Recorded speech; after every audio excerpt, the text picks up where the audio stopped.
everyone turn around, look at the people coming in like they did something wrong. Now point.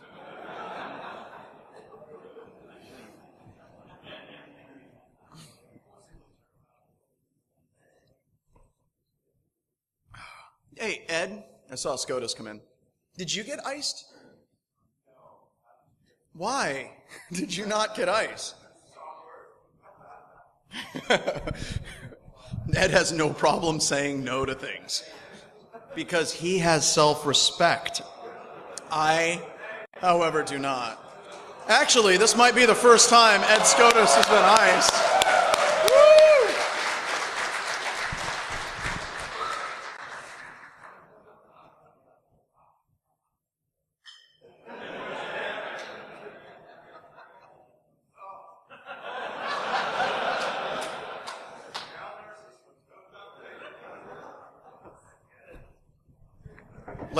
Let's do Morton's later to wash the pain away.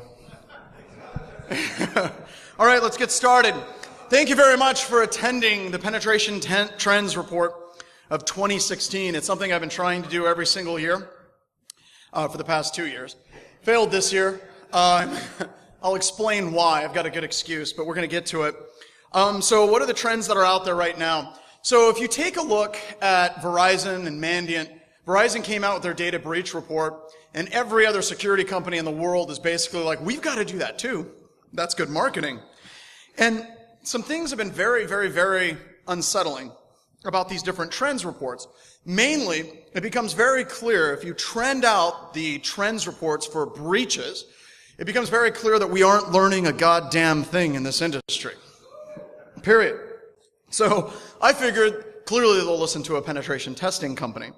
But we wait for these things to come out, we get really, really, really excited, and they say the same crap as the year before, again and again and again. And it's not really providing a lot of insight as to what is actually happening in the world of exploitation and taking over computer systems.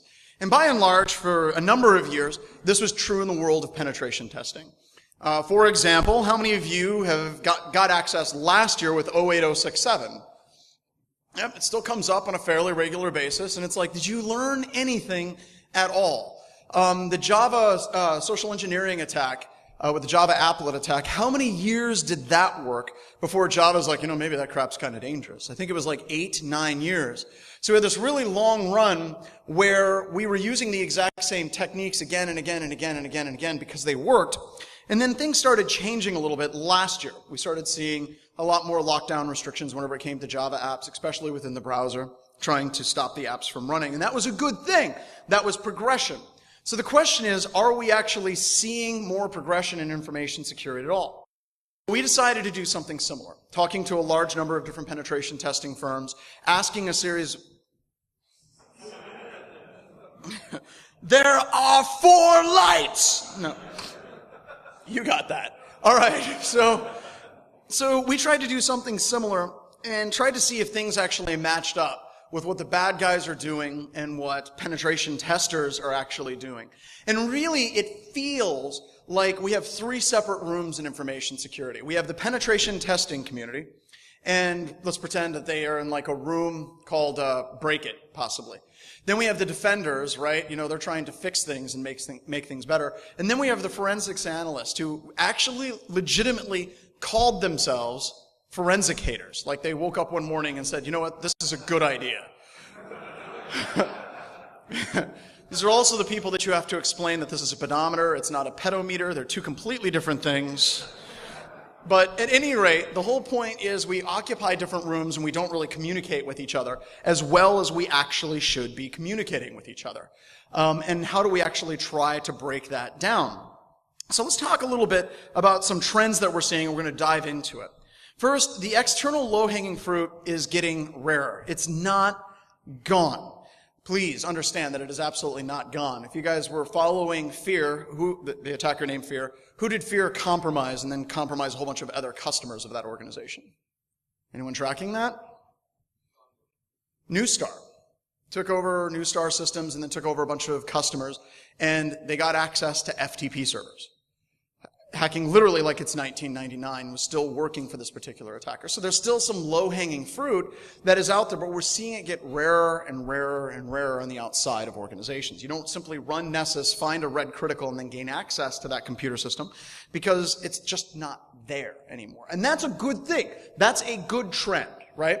We can't be frustrated about these. If you take anything in the world of penetration testing or attacks and all of a sudden you can't get in, you should never take that as, wow, this sucks, I can no longer use my bag of tricks that I've used for years. It means that we've got to learn something new. And that's ultimately why a lot of us get into network penetration testing. And we try to get into things like breaking into networks as well. So yeah, old vulnerabilities do still work, especially on the inside and especially with client-side exploitation. A lot of those vulnerabilities are still wide open. You can still gain access. I'm going to explain why that's important a little bit later. Mobile should be an issue.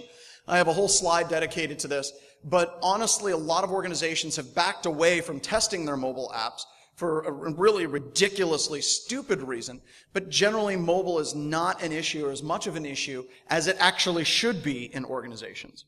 Now, internal is an outright hot mess. It's a complete disaster. Once you get a foothold in an organization, it is just a matter of time before you pivot, you get domain administrator, and then you basically own absolutely everything within that organization. It's like all of the lessons that we were taught whenever we were learning at the CISSP, defense in depth. We said, screw it, we got a firewall. And we've been holding on and clinging to that as an idea for the last 15 years. Meanwhile, it doesn't work at all. We also see a large amount of resistance whenever we're trying to test the right things and the right approach.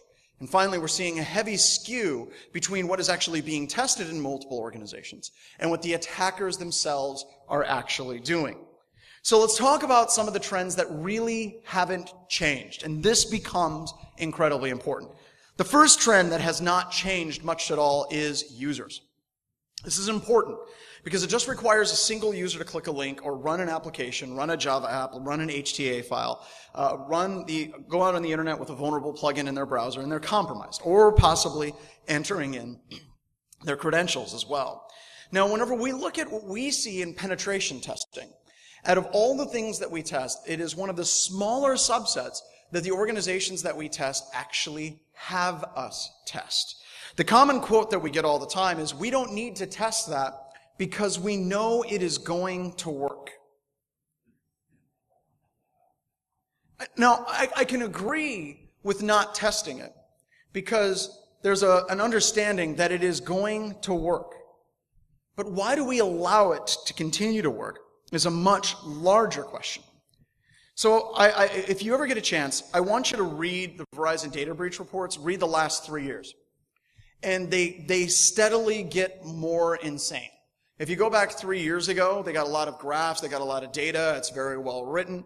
By the time you get to this year's Verizon data breach report, it's like they can't go a paragraph without a witty pun or some kind of joke built into the report.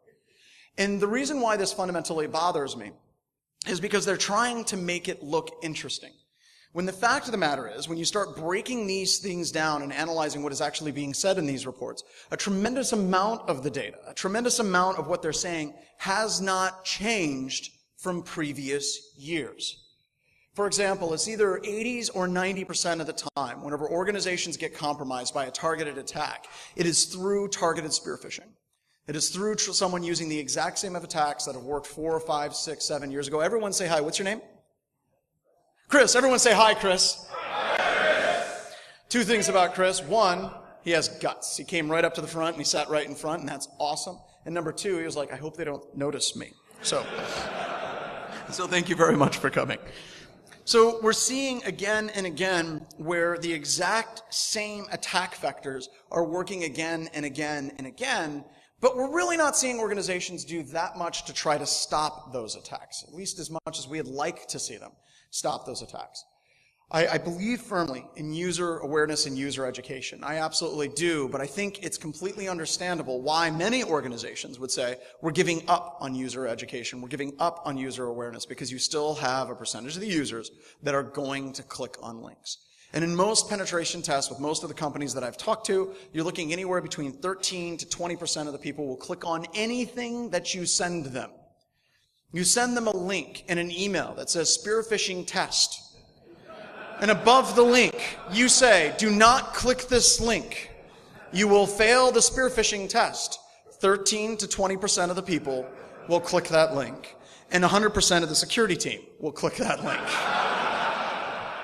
So we see this again and again. And for each of these different trends and the things that I was talking about, I wanted to come up with a lesson. What can we look at? And what can we learn? And I don't honestly know what we can learn here. We learned? Well, users just click on things. Have we collectively given up on this in security? There have been things that we've given up on.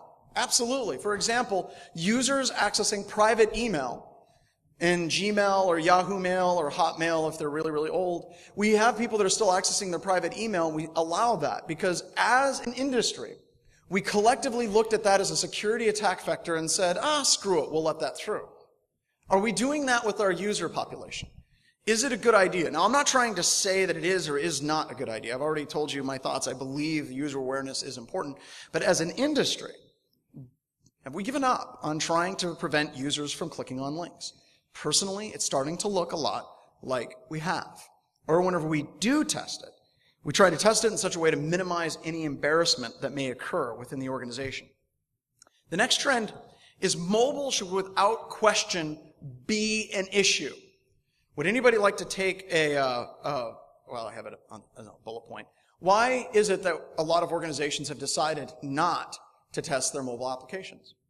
Because the CEO, the CIO, the CTO read these reports and they say, I've got all these problems, but mobile is not one of them. Because the report says nobody's compromising mobile devices and targeting users of those devices. It's not an issue. And CEOs, CIOs, CFOs, CTOs look at this and they say there's no reason whatsoever to test our mobile apps. Now, to be sure, we do have some customers that we test mobile apps. And they're great customers, and we love those customers. But I'm seeing in more of our calls with customers, pre-sales calls, and when we get into testing calls, people saying this is not an issue, we should absolutely ignore it. But if we look at testing mobile applications, what we're seeing on the other side, even though that's not actively being used to exploit users, on the other side, we're seeing these huge vulnerabilities that are basically the equivalent of hacking like it's 1999. Very little protections whatsoever built into the applications. Simply changing user IDs in many situations allows you to jump to another user's account and steal all of their data very, very easily. We see that constantly. So what do we do as an industry? Do we continue to ignore mobile applications, or do we continue trying to test mobile applications? And I've come to the realization just how powerful a couple of small things in the industry can be. Like a Verizon data breach report saying mobile is not an issue can actually shut down a large amount of mobile testing. You guys remember years ago, whenever Gartner came out with a report and said IDS is dead. How many of you had bosses that said, we're going to rip out intrusion detection systems because Gartner said is it a dead technology? There's a large number of people that basically stopped implementing the technology because some stupid report said that they should stop implementing that technology. And we've seen that again. I also believe that internal is a mess. If I go through the reports, once we get access to a system, it is a very short period of time in most networks, not all networks. I'll get to that here in a second. That once we are in the inside of the network, it is a matter of hours. And with Bloodhound and some of the other tools, it's a matter of minutes once Bloodhound finishes running for you to get domain administrator. It's very, very quick. In fact, I'm now coming to the conclusion that Active Directory is merely a means for pen testers to make our lives easy. If we look at PowerShell, there's a lot of security tools that will alert on any execution of PowerShell. Let that sink in for a second. Is PowerShell that heavily used by the pen testing and exploitation community and not used by systems administrators? How many of you guys use PowerShell as part of your systems administration every single day? And we have people that are literally creating signatures that as soon as PowerShell executes, we immediately flag it as malicious and then try to stop it. So what does that mean? That means that attackers and penetration testers have successfully exfiltrated a large number of gray areas.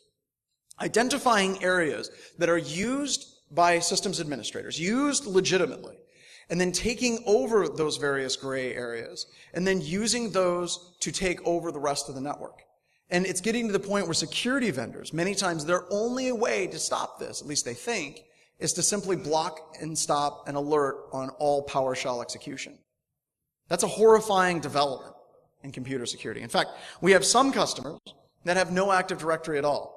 They're customers where they run Mac, they maybe run Linux, and they're very proud of that fact. And you would think, with traditional wisdom in information security, that those networks would be far easier networks to break into. And yes, you can get access to a single system, but by their very lack of design, they are segmented and compartmentalized, and they actually have defense in depth.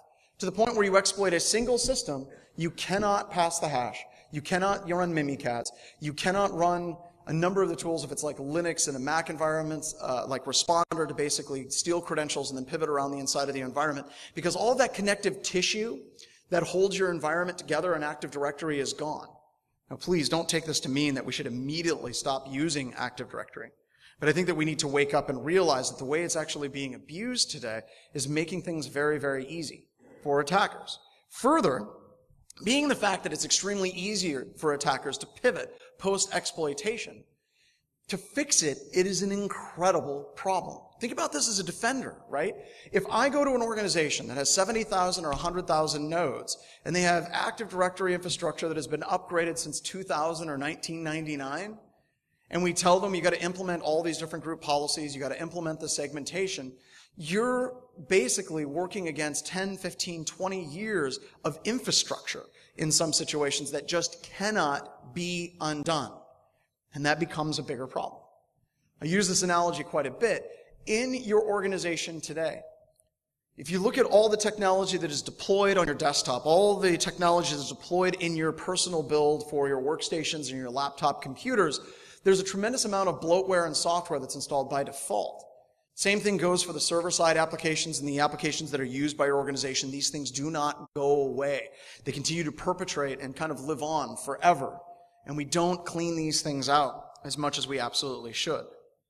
But all that being said, there are some really, really beautiful glimmers of hope. User behavioral analytics is a great step in the right direction. Is it the silver bullet we've been looking for? No. But it's a hell of a lot better than SIMs. I said this last year and I'll say it again. SIMs do not work. And ultimately there's somebody in here that's really into Splunk and they're like, but I love my SIM. I love regular expressions. It works for me. You are the 1%. The vast majority of organizations that we test, their SIMs pull up squat. So yes, it may work for you. It may be one of those things where you say, if it works for me, it should work for everybody, but you're a precious, unique, and wonderful snowflake. We do not see, by and large, SIMs detecting a large amount of lateral movement. If you look at a lot of the user behavioral analytics tools out there, Exabeam, Rapid7 User Behavioral Analytics, Microsoft Advanced Threat Analytics, they do detect a large amount of lateral movement. But here's where it gets interesting. Many of these tools are tuned in such a way to detect penetration testers, not attackers. Let me clarify. Whenever you're doing a penetration test, how long do you have generally to do an internal penetration test? 1 week. So you do fast things, right? Like you're going to use PowerShell Empire to identify files. You're going to use Bloodhound to identify different systems that have local administrator rights granted to the domain users group. You're going to move fast because you don't have enough time. Today we have the BHIS team, and the biggest bitching complaint that they have from me is we don't have enough time for tests. And they're right. They are. But organizations that we test will not allow us to say, hey, can we sit on your network for 6 months? We'll give you a report at the end. If you're an attacker and you run low enough and you run slow enough, you can run underneath the radar of every single one of these tools. So keep asking yourself, are you effective at detecting a penetration tester, or are you effective at detecting an attacker? Know the difference. Understand attackers will absolutely sit on your network for months and run extremely slow to get the data that they're actually looking for as well. Advanced malware protection. This is a bit of a mixed bag, right? We did a presentation earlier this year. Actually, Ed and I did a presentation, and we were talking about bypassing advanced security suites, application whitelisting, bypassing tools like Cylance. And we actually like a large number of these different tools. And it's amazing how whenever you talk about bypassing some of these tools, how defensive many of these authors can be, the people that write these tools. They tend to say couldn't actually do that. We did that in our lab. It doesn't work. There are very few organizations where you find a vulnerability and they fix it in less than 24 hours. Very, very few will stand up, admit they have a mistake or a problem, and then try to fix it. But it's a step in the right direction. It's absolutely a step in the right direction. I'll talk more about that on another slide. It's good. There's still problems, but it's good. We're seeing people kind of grow. We're seeing a large amount of people that have resistance to the right things. We get quotes all the time. We want a full penetration test of 10,000 nodes in 1 week for $7,000. You know what?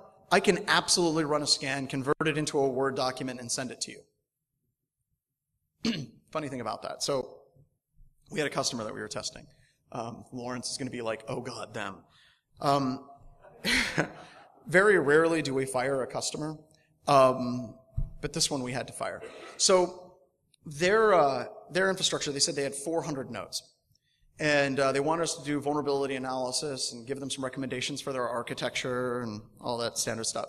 So Lawrence started scanning the environment, and it came back with 2,000 nodes, was it? Or was it 1,000? I think it was 5,000. I was way off. 5,000 nodes. And we went to the customer, we said, from a scope creep perspective, this is a lot more nodes than we thought. And they said, well, just find like the top 10 that you think are exploitable and then try to exploit those systems. And these were RFC 1918 IP addresses. These were internal IP addresses, okay? So we're on the inside of the network, and they're like confused. They're like, I don't know where all those nodes come from, but you know what? They were a little bit clueless through everything anyway. But usually, if you think you have 400 systems and you actually have 5,000 systems, you at least got to wake up one morning and be like, do I suck at my job?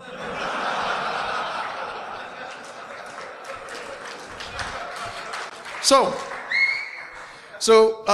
one more thing. We sent a server to them, and we gave them directions on how to set up the scanning server, and the directions were this: plug it in, give it an Ethernet port with DHCP, log in with this user ID and password, click this little icon at the top, and give us the IP address. They said, okay, look, we need better directions than that. So we sent them more detailed instructions with pictures, and they said, this isn't good enough. Lawrence was sending it in an email. I'm like, Lawrence, try putting it in a Word doc. Send it in a Word doc, and they're like, this is perfect, thank you. They came back. I wish I could make this up. They came back, and they forwarded us this email, and they said the server is up and running, here's the IP address. And the email thread, there's all kinds of emails from their network team about how stupid we were at Black Hills Information Security. Like, those instructions were really awful. I have no idea what they're talking about. I've been a network engineer for 15 years, and these guys are quite possibly the dumbest firm I've ever met. The incompetence is rampant at Black Hills Information Security. And at the top of the email, it said, the IP address of the server is 127.0.0.1.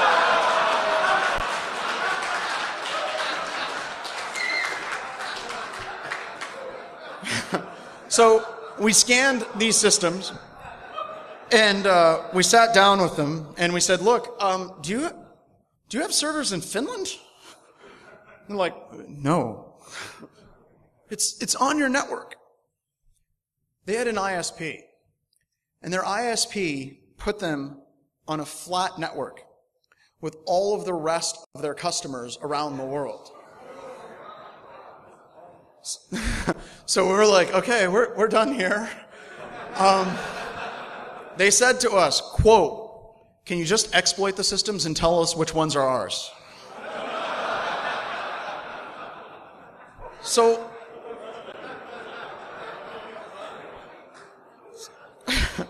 another thing is, we want you to hack us like a real hacker. We want you to use real black hat techniques. By the way, here's our 99 restrictions. Don't do these things. We want you to phish our environment, but you can't phish these 99 managers. Don't phish the CFO, COO, CEO. Their feelings will get hurt.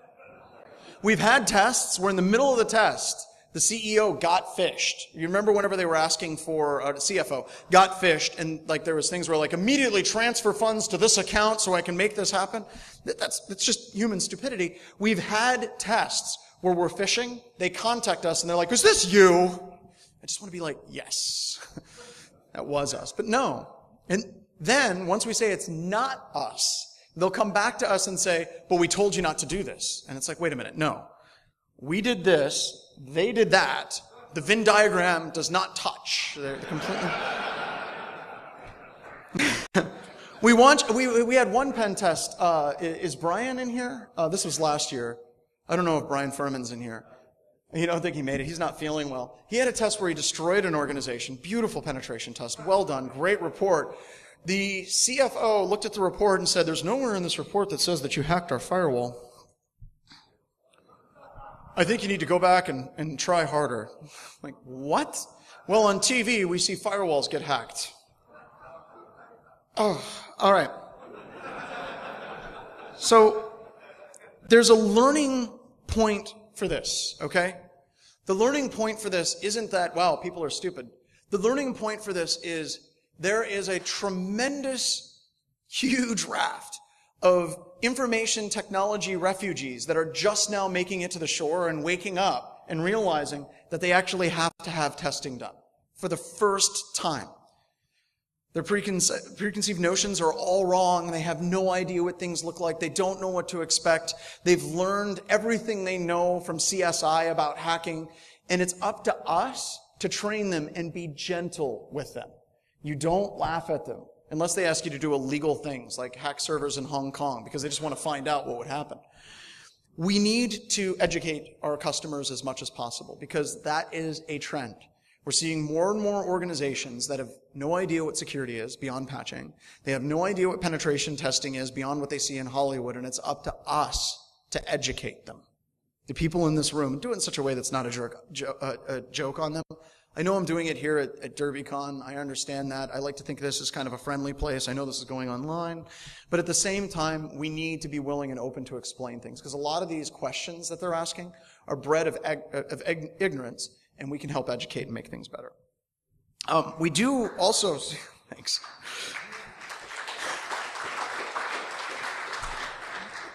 Speaking of crazy customers, 80% of what we do at BHIS is repeat work from before. And that's something, out of all the things that we do, that's one of the things that makes me the proudest. And we have customers that truly get it. We have customers that set up environments for us that we can go in and we can test at any time that we want.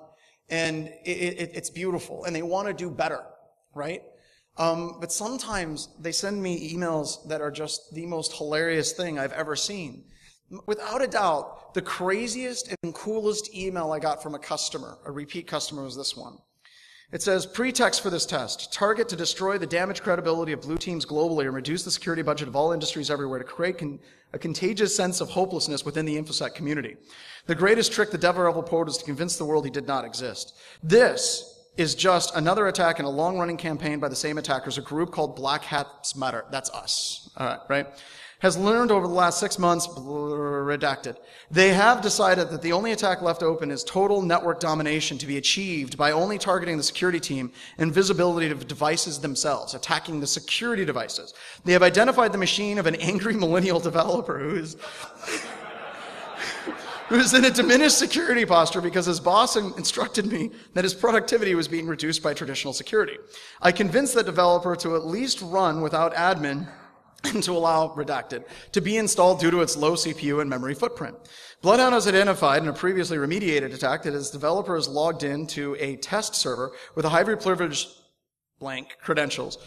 Scan has also been logged into. Black Hats Matter has hypothesized that all detective tools have whitelisted the scanner and its creds. The attackers believe that by attacking the scanner itself, no alerts will be raised. The next step is to use the scanner to implant malware into the blank server on Patch Tuesday. Only in this way will the malware become part of the blank baselines. Recon and data exfiltration will be accomplished during the network scans to hide anomalous Windows traffic. I love this email because it's insane. I wish every customer was like this. And we test and we work with this customer regularly, and it's gotten to the point where it's like, we want to try X. And he's like, yeah, that's pretty insane. Let's do it. And it's like, awesome. But we need to be kind of forward tilting, and kind of the goal of this email and everything that's being talked about in this email is attacking security tools themselves. We need to start attacking security tools. I cannot stress how horribly written many of these security tools, especially these tools that have multi-million-dollar marketing budgets that you see absolutely everywhere, are horrible dumpster fires. Let's start attacking them, okay? All right, so heavy skew. We have a tremendous, huge skew in the industry from what real attacks are doing. If you look at it a little bit closer, you'll see it. We see a lot of watered down testing that's coming up, and this is within the last 12 months. And once again, it's that raft of refugees. In this group of customers, they scare me, but they're harder to work with. We have a number of customers and potential customers that have came to us not because they want to learn about security vulnerabilities, but because they want us to make them look good. This has always been a fight, right? It's always been a fight where you give somebody a critical rating and they come back and they're like, well, I don't think we're critical. I mean, isn't everyone running Windows 2000 at the edge of their network? I mean, come on, it's got to be used all the time, right? No, it's not. So we have had an uptick in this year. We've had about 4 tests where the companies and the organizations that we're testing, management or the people that we're working with on the test, will come right out and they will insult testers. Like there was one, I don't know where Derek's at. I saw him come in. I threw a box at him earlier. Oh, there he is. Derek was on a test and went out to dinner with the company before we actually got started, and the manager was outright just insulting. Like, oh, this guy's not getting anywhere. He's not going to achieve anything. Whenever Derek finally took over the entire organization, the guy went into his office and started throwing chairs around. And you don't get too proud. Okay, so I was proud of Derek. I was like, all right, buddy. But his concern was that the penetration testing report would reflect poorly on him and his job. We can't allow that to happen, okay? We can't allow that to happen. A lot of our reports, we have the same vulnerabilities that we identify, the same weaknesses that we identify, and we go out of our way to try to explain that these vulnerabilities and weaknesses that we see in your organization are also the same weaknesses and vulnerabilities that we see across multiple organizations. And it's a systemic weakness in our information security architectures and the way that they're being designed and built today. Give your direct customers a way out. As a penetration tester and as a human being, you've got to help out your other systems administrators and network administrators and security administrators that you do work for. So help them out as much as you possibly can. But I will warn you, there are a large number of the quote-unquote refugees that are coming into the world of penetration testing and security assessments that do not care about computer security. One bit. The only thing that they care about is looking good to their CEO, CFO, and CTO. So here's a trick for dealing with them. Number 1, don't fight them. I try to stress this as much as possible. The quickest way to lose an argument is by arguing. So what you can do, and some people would disagree with me on this, and that's great. I don't mind that. Send them the first report, and then offer to come in and do a retest after they fix those vulnerabilities to give them a better report. There's 2 things that are nice about this. The first thing that's nice is they get a nice report at the end that they can actually show management. The other thing that's nice for you is you can sleep well at night knowing that you at least forced an organization to take some level of action. And sometimes that's all we ask for, right? Is to see some level of improvement in an organization. So we get that. So everybody wins. We don't have to beat people's heads in with the types of vulnerabilities and findings that we think that they should be trying to deal with. And if they don't listen to us, we stomp off into the sunset. And a lot of this, ultimately, whenever I'm talking about these problems, can be solved by having clear delineations between what we do whenever we do a penetration test. So let me use an example, right? So phishing. Phishing can mean 100 different things to organizations, right? Phishing, if we're looking at RFPs, we have RFPs that come back and say they want a pure black box penetration test, but they want you to phish 1,000 users. Now, most anti-spam appliances today, if you hit it with 1,000 emails, they will trip. It doesn't matter what's in that email. Just by the volume that's coming in, they're going to trip. Even if you try to slow it down and spread it out over time, it's going to trip just by the sheer volume. This is not how the bad guys do it. The bad guys target your CEO, CIO, CTO, your systems administrators, your security administrators, and they target that person in week 1. If they get in, great. Then on week 2, they do a highly targeted attack against another user. And if that works, great. If they don't, they wait a little bit longer, and they change the ruse almost every single time before they finally get something that's going to work. So if you have the scope item, one of the things that works fairly well is if it's in the RFP that you have to test 1,000 emails, what you can do is target 5 users over the course of the test, use highly targeted attacks, and then simply blast out the other 995 at the end. This is kind of fun because what happens is you gain access, you pivot, you do what you need to do, and then whenever you blast them with the 995, they're like, we caught you. We see you right there. We got it. And it's like, well, did you catch the things the weeks before? What?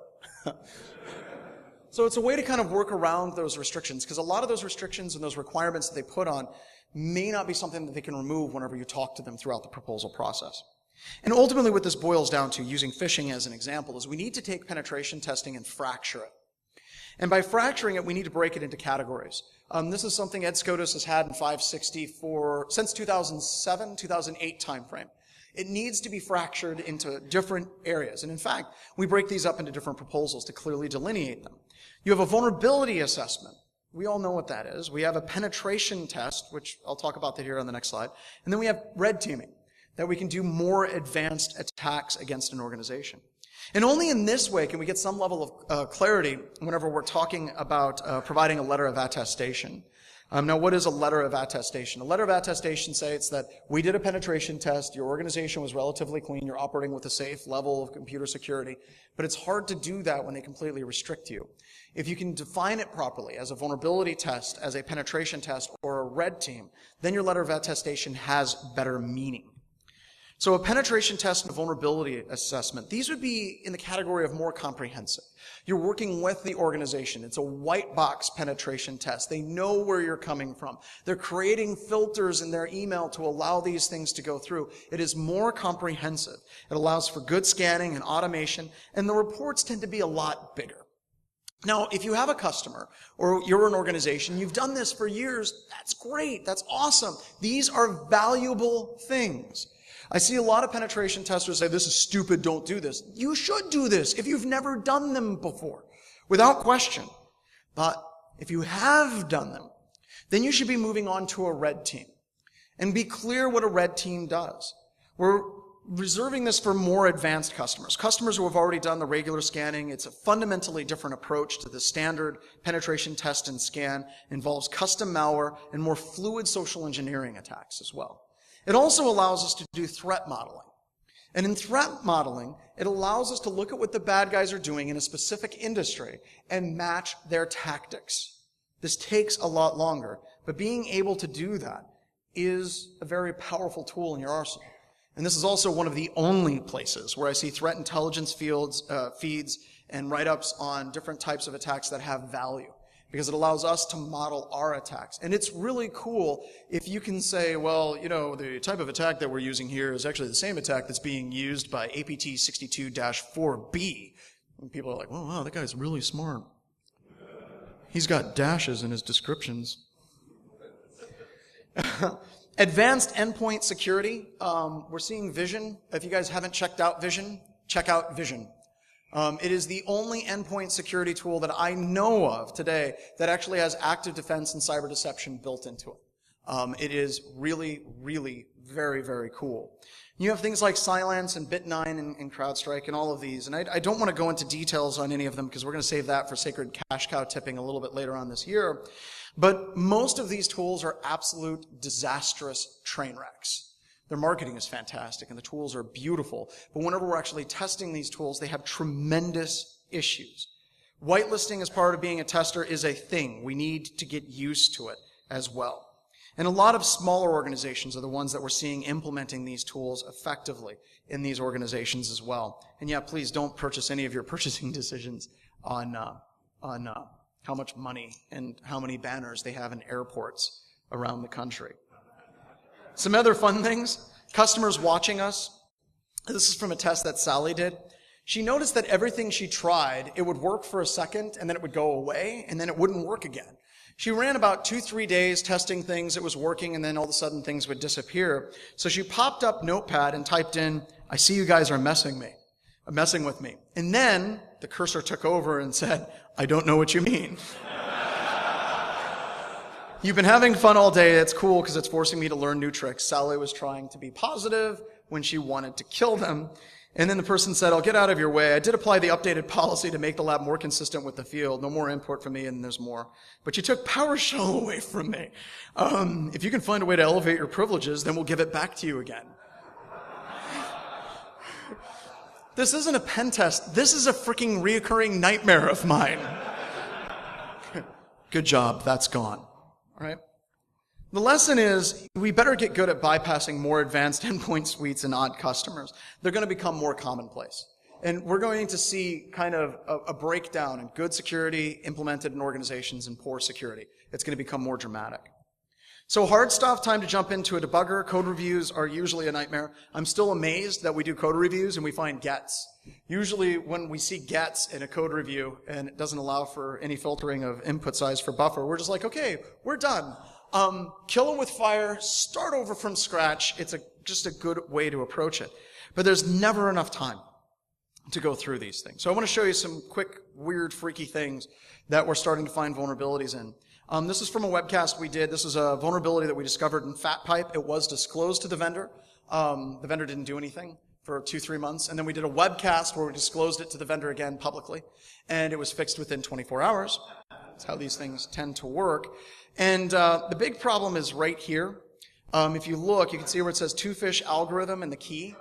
The VPN used a static key for every installation.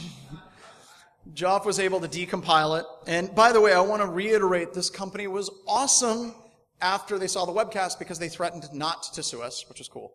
I love it whenever you're talking to somebody and they're like, "We're totally not going to sue you. Don't worry about that." Okay, thanks. We're not going to sue you at all. Sleep well. All right. And it kind of gets into electronic codebook mode. And you can take that key and you can put in ciphertext, and then you can basically crack all the traffic going back and forth between the VPN. And this is the output of Joff's tool. Joff's right over there. Joff's going to talk about Java deserialization attacks because he likes doing things at BHIS that are really freaking hard.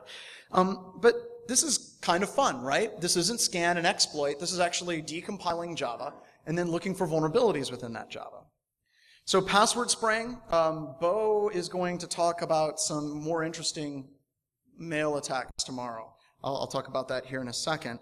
But you can password spray an Outlook web access portal and find passwords. Now that doesn't sound that cool, but you start with a list of possible passwords and then you spray them and you look at the length of the data that's received, and if it's a certain size, it means you successfully got in. If it's another size, it means it wasn't successful. Oh, by the way, this also works whenever two-factor authentication is enabled. So you may not be able to log in, but you know what their password is. And if you know somebody's passwords, what are some easy, fun things that you can do from that point? Well, a lot, actually. Right? So the lesson from this is exploits are not always going to be buffer and heap overflows, right? We need to look deeper into the logic of things. So come to Bo, Derek, and Joff's talks tomorrow. We're going to give you guys something wonderful. Okay? And at the end of this presentation, I got something wonderful and free for you as well.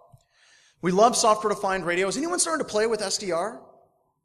Cool. It is fantastic. I'm going to give you a resource here in just a second that'll kind of jumpstart you guys. But it can be frustrating, especially whenever you're trying to create your own flow graphs in GNU radio. This, unless you build it or have somebody that's built one for you and you tweak it, this can be an incredible pain in the butt to set this up properly whenever you're trying to decode wireless signals. But some of the fun things you can do is you can actually intercept and you can steal garage door openers. And someone pushes the button, wait for them to leave, and then enter their house. And I just know based on statistics, I just turned one of you into a much more effective stalker. Converting it to binary can be very, very difficult. But there's this wonderful website called fieldxp.com. Please take a picture of that. Fieldxp.com has a bunch of resources from the books Field Expedient Linux Volume 1, 2, and 3. And all of the scripts and all the different labs and the exercises in the book are available for free, and you can pull down all the GNU flow graphs, or GNU radio flow graphs, and start jump-starting your SDR research that you do, including the one that actually takes OOK and converts it into a binary file that you can then play back. It also has one for phase shifting key as well. Also think that you should be attacking hardware. Brian, who's not here and we're hoping he's feeling well tomorrow, is giving a presentation on hardware hacking tomorrow, and he's actually got a suitcase filled with crap. And he's going to bring it up, and he's actually going to do JTAGs and do some soldering on the fly to get you guys started with hardware hacking tomorrow. So that'll be really cool. So the lesson for this is security is moving on. It's not just operating system and web security anymore. It's time for us to specialize, okay? Also, commodity network testing, I hate to say this, is going to go to the puppy mills. We can't compete. And I want to explain why. Whenever you're somebody like Mandiant or Verizon or a large security vendor, let's just look at Rapid7. Nothing against these companies, but this is what they can do. They make a lot of money in services, and they make a lot of money in hardware.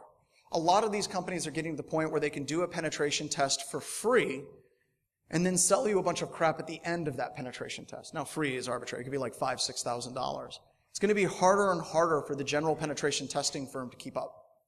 So start specializing. Get better. Oh, one more thing. This has been the worst year of my life. Period. A year ago, I sat right over there, and I watched Nickerson give a presentation about the year that he went through. It was a weird presentation. And I remember thinking, well, I hope I don't ever have a year that bad. Mine was worse. I had some things happen with me physically with my shoulder. My mom was diagnosed with pancreatic cancer in January of this year and passed away 2 weeks ago.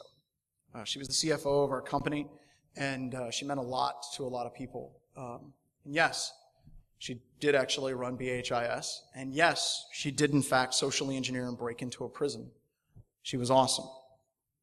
So even before she got sick, we named our hunt teaming product after her. RITA is what it's called. Real Intelligence Threat Analytics. We released it last year here. RITA 2.0 is ready. Do we have the developer startup? I think we have Katie and Joe and Lisa and Lawrence. So these guys have worked all year.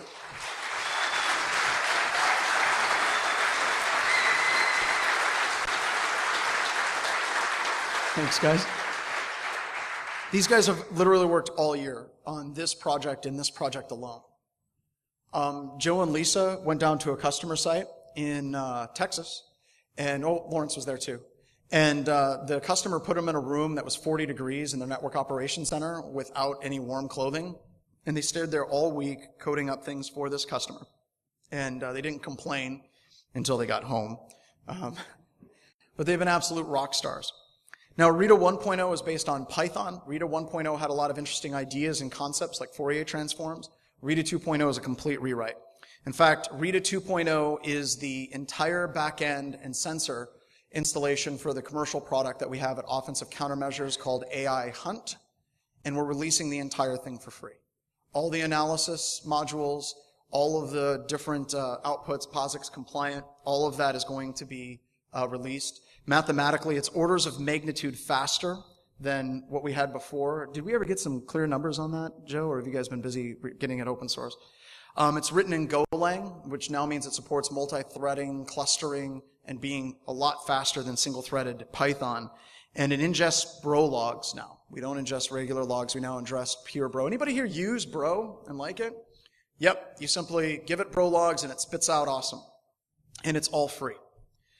Give us a week, though. We've been separating it out. The code is already out there. You can get it here. Go ahead and take a picture. It's the HTTPS GitHub OCM Dev RITA. We're going to start doing webcasts showing people how to use this tool and implement this tool effectively in their organizations. But the code is already out there. We want to clean it up so it's a more deployable package that's easier. But the reason why we want to do this is a lot of the products that are out there that are doing hunt teaming and beaconing and network traffic analysis are too damn expensive. If you have a vendor that shows up and they say they're running 4th generation artificial intelligence and they don't actually tell you what they're doing, we're going to tell you what they're doing. And we're releasing code that's doing exactly what they're doing, and we're releasing it for free to everybody. Because those prices have to come down.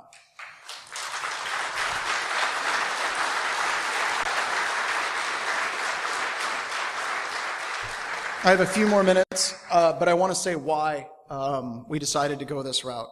I mean, we were trying to go more the source fire route, but going back to my mom and the tool's namesake. My mom was someone who was always giving.